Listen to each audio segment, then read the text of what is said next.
got problems right now. Okay, I know. Look, I don't want to know about your problems. Okay, at this point in time, all I'm asking you at this point in time is, how did you come upon this information? Look, if the case gets reviewed, the record's going to be available for our appellate court and for whatever reason. But it's disturbing that how somehow you have surreptitiously gotten information in regards to the court's private ex parte conversation with a party. I mean, a witness who was sworn in Friday. The court's telling, this is what I was told. If this is not true, not true. This court handed Mr. Copeland. Tell me how you got the information. Listen, whatever you want to do. Tell me how you got the information, then we can go ahead and go forward. I'm not going to say that. What I'm going to say is this. I was told, and I hope this concerns the court. It concerns me that you have proprietary information. Why is it or proprietary? Information that you should not be having that was ex parte. Why? With a party. Why? State of Georgia. How about the witness?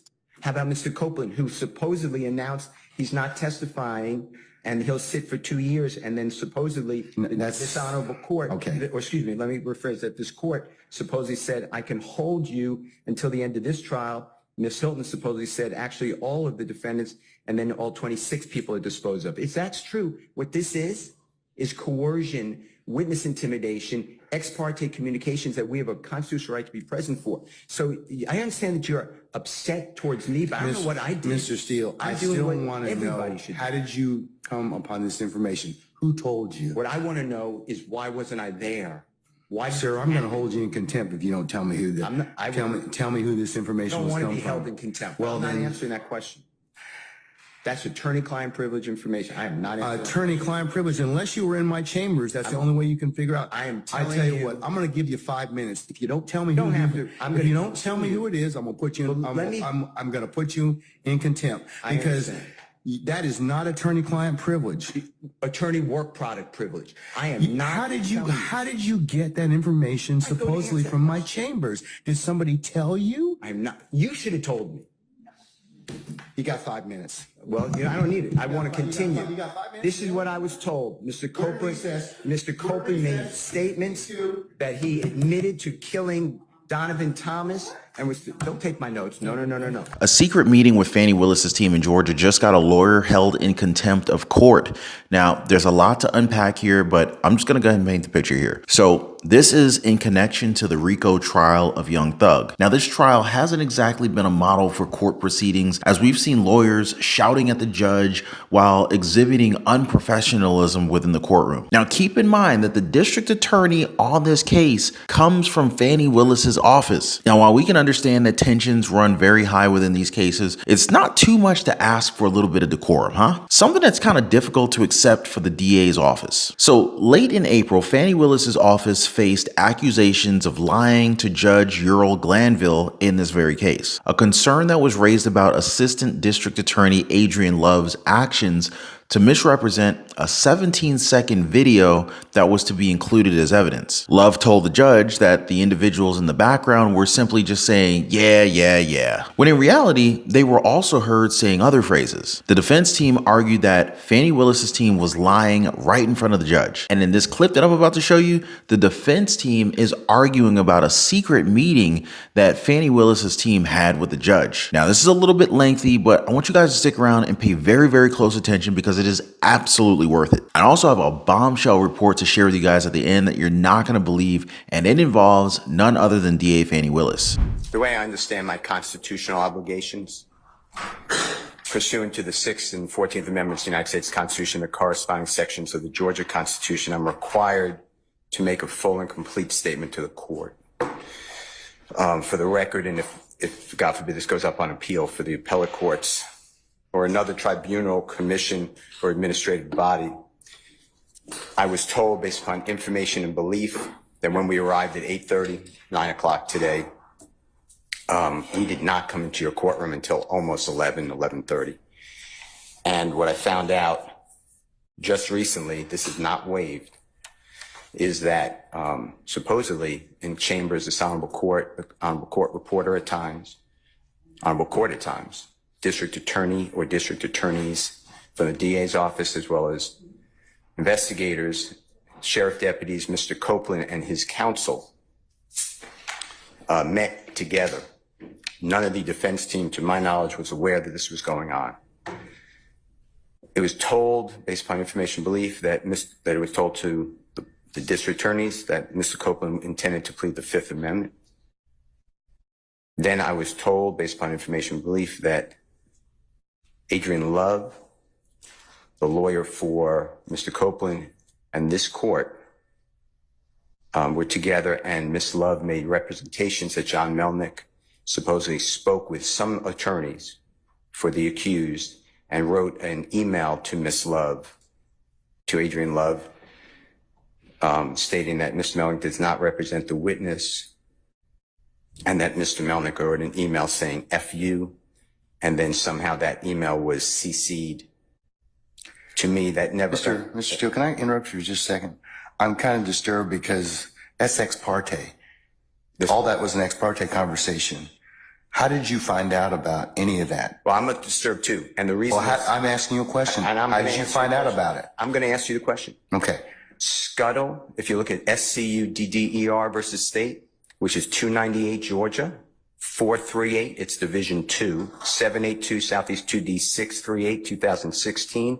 Our highest court says when a court meets, because Mr. Copeland comes in, meets with the court supposedly made statements, which I assume is somewhat accurate based upon what you just said. We're entitled, Mr. Williams and every other person wrongly charged here is entitled under the Georgia Constitution to be present. That's a critical stage. It's just like when you meet with me and you and Mr. Adams meet with me and others have met with me.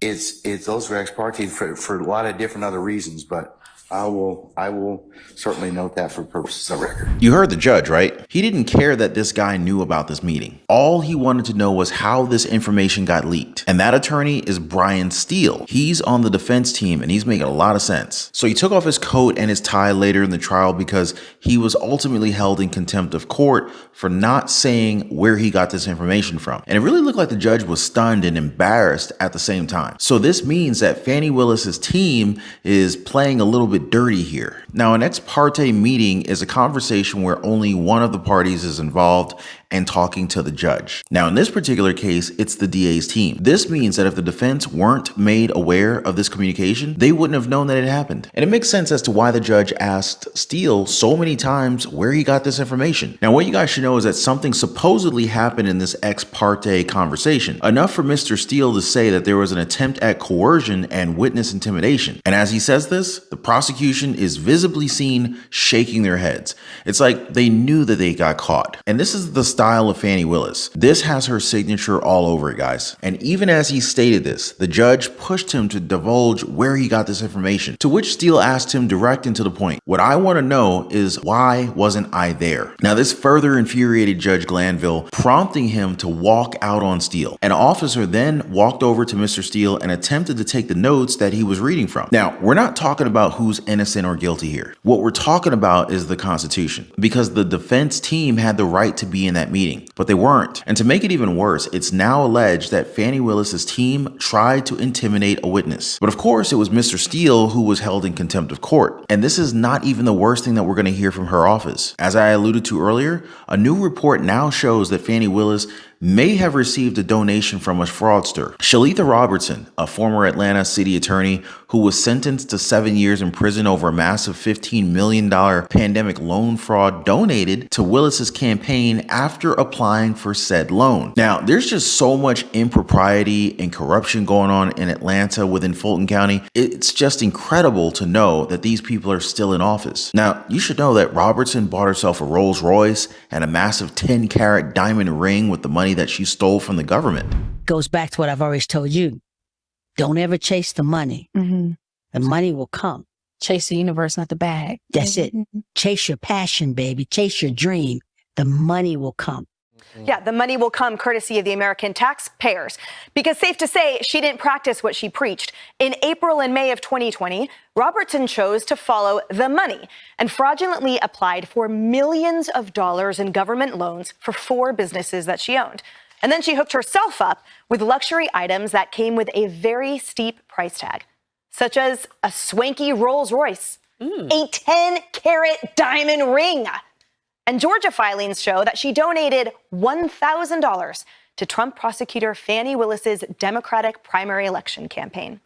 That donation went through around the same time that Robertson received her massive payouts from the Paycheck Protection Program. And this is what we're dealing with here, guys. And it bears a striking resemblance to the DA that's in Fulton County right now, who is also being accused of misusing federal grant money, who was also discovered to have a secret relationship with Nathan Wade, the special counsel that Fani Willis hired and paid nearly $1 million for less than 2 years of work. Now, some critics argue that this is what you get when you elect unqualified individuals who are only in it for themselves. But what do you guys think? Is there an odor of corruption or mendacity within the DA's office? And if so, should they continue to hold their positions with this kind of demeanor?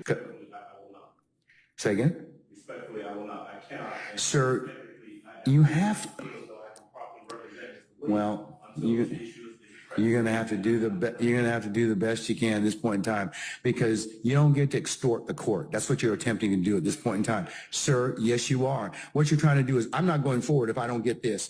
You know, it doesn't work that way, Mr. Adams. And I'm telling you at this point in time, I would just kind of govern yourself accordingly. Sir, I'm telling you, as the court, under these particular circumstances, everything will come out as it should. I don't think, sir, I don't have enough information at this point in time to address it. I don't. But I'm telling you at this point in time, there is nothing that was given, said, whatever, this morning that. If there is any accuracy to some of the information that we are. But sir, I don't even know. Your co-counsel won't even tell me who said whatever. Okay. And the challenge I'm having in this particular circumstance is that is such a violation of the sacrosanctness of the court's chambers and an ex parte conversation. You're just glossing over that. You're glossing over that in its entirety. No. It's not, sir. Sir. That's not what happened. That's not what happened. That's not what happened. I'm just telling you, that's not what happened. Judge, respectfully, we are not obligated to simply accept that there's been no violation. We believe that there has been, and the only. Okay, well then no, we're not doing that at this point in time. So you'll have a choice to make. All right, take Mr. Steele into custody, please.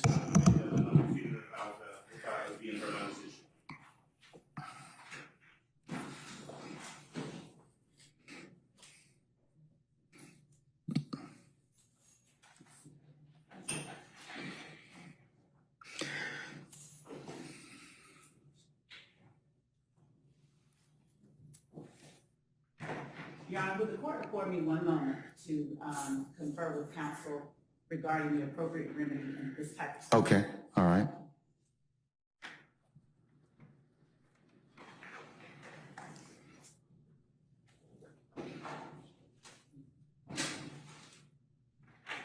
May I say one thing, Your Honor? Yes, sir, you certainly may. Mr. Williams does not wish to go forward without me being here. You are removing me against his will, my will. You're taking away his right to counsel. And you're conducting material parts of this trial without me present, and I can't learn about it by watching online. So for that reason, additionally, I asked for a mistrial. And I assume you deny, but I'd like you to deny our motions for mistrial. You denied the other people. I've denied your motion, but I'll certainly take that under advisement, sir.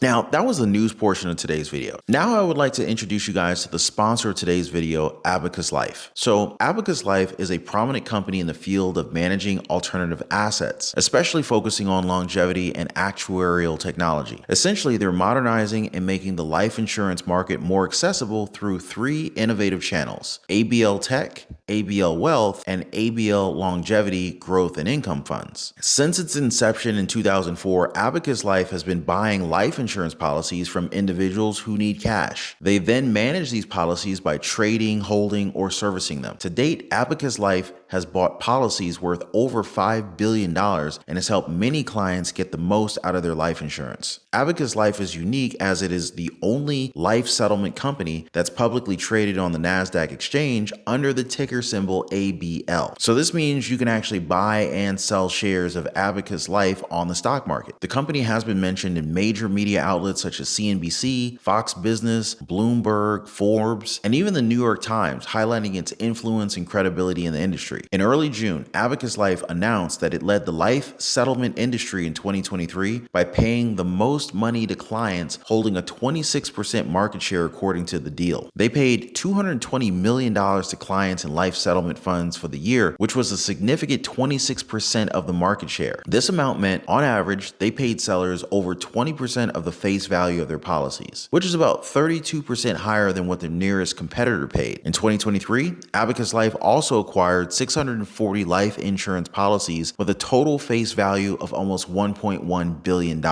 This acquisition rate represented a substantial increase of 31.4% from the previous year, which was much higher than the industry's overall growth rate of 4%. Jay Jackson, the CEO of Abacus Life, he expressed his excitement saying, quote, "We are thrilled to be able to place $220 million directly into our clients' hands, once again providing incredible value to our clients. Our substantial growth in policy acquisitions further reflects the unwavering trust and confidence that policyholders have placed in Abacus. We are proud to be recognized by the deal as the leader in funds paid to clients, and we remain committed to providing our clients with exceptional service and delivering them outstanding returns." End quote. Now, earlier this month, Abacus Life announced a new national distribution relationship with AIMCOR, a significant national insurance marketing organization in the United States. AIMCOR works through a network of more than 40 brokerage general agencies, providing protection and retirement solutions to thousands of financial professionals, institutional clients, and other distribution partners across the country. Now, as part of this new collaboration, Abacus Life will leverage its expertise to become a preferred partner for life settlement solutions within AIMCOR's extensive national network. Jay Jackson, the chief executive officer of Abacus Life, he expressed his satisfaction with the progress, stating, quote, "We are pleased with our continued momentum, delivering yet another strong quarterly performance due to our relentless execution and further validating the resiliency and profitability of our business model." End quote. In the first quarter of 2024, Abacus Life's total revenue more than doubled year over year, reaching $21.5 million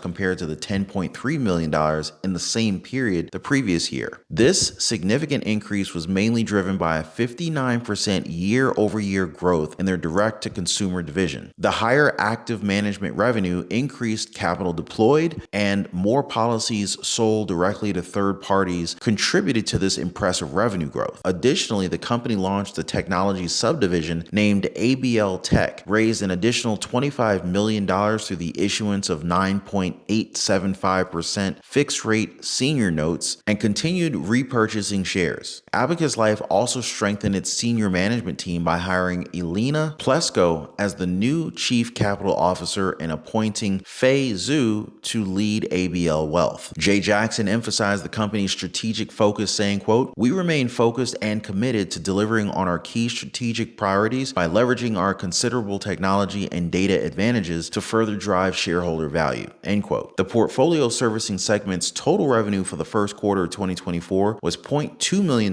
compared to $0.3 million in the prior year period. The capital deployed for policy originations in the first quarter of 2024 was $33.3 million, slightly down from the $34.4 million in the same period the previous year. However, the number of policy originations grew by 6%, with 119 policies in the first quarter of 2024 compared to 112 in the prior year period. Now, despite these positive developments, Abacus Life reported a GAAP net loss attributable to shareholders of $1.3 million for the first quarter of 2024, compared to a GAAP net income of $8.1 million in the prior year period. Now, this loss was primarily due to high interest expenses, a non-cash expense related to employee stock compensation amounting to $5.8 million, and public company expenses incurred in the first quarter of 2024 that were not recorded in the previous year. However, the adjusted net income for the first quarter of 2024 was $6.7 million